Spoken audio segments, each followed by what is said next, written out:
సత్తెనపల్లి నియోజకవర్గంలో పలుచోట్ల రిగ్గింగ్ చేశారంటూ ఆరోపణలు చేశారు కన్నా లక్ష్మీనారాయణ.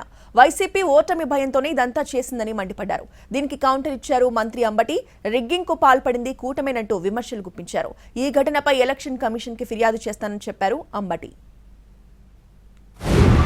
సత్తెనపల్లి నియోజకవర్గంలో చాగంటివారిపాలెం, లంకెలకూరపాడు, దేశవరం, చీమలమర్రి, రూకనిగుంట ఈ గ్రామాల్లో పూర్తిగా రిగ్గింగ్ చేశారు. లంకెలకూరపాడు అయితే మధ్యాహ్నం 3ంటికే ఏజెంట్లు లాగేసేసి రిగ్గింగ్ చేశారు. చాగంటివారిపాలెంలోనైతేనేమో రాళ్ళేసి మంత్రి స్వయంగా వెళ్ళి బూత్లో కూర్చొని బూత్ క్యాప్చర్ చేసి రిగ్గింగ్ చేశాడు. ఈ రకంగా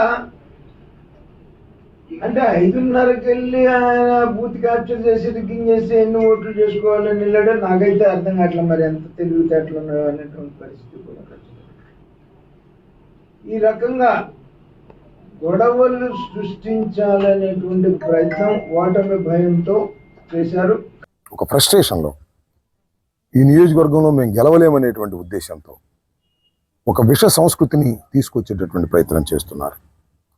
శివనమర్రి గ్రామంలో ఈవీఎంలు పాల్గొట్టేశారు. కొన్ని చోట్లయితే ఓటు వేయడానికి వెళ్తే ఆ స్లిప్ అయిపోయిన తర్వాత ఆ స్లిప్ తీసుకుని అక్కడ వాళ్ళతో కొల్యూడై వీళ్ళే నొక్కుతున్నారు బటన్ను. అదేంటంటే మేము నొక్కామని నేను వెళ్ళమంటున్నారు. ముఖ్యంగా దమ్మాలపాడు గ్రామంలో ఒక బూత్లో ఇదే కార్యక్రమం జరిగింది.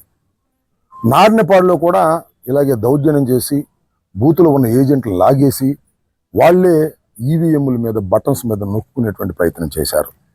దీని మీద ఎలక్షన్ కమిషన్కి మేము రిపోర్ట్ చేయబోతున్నాను.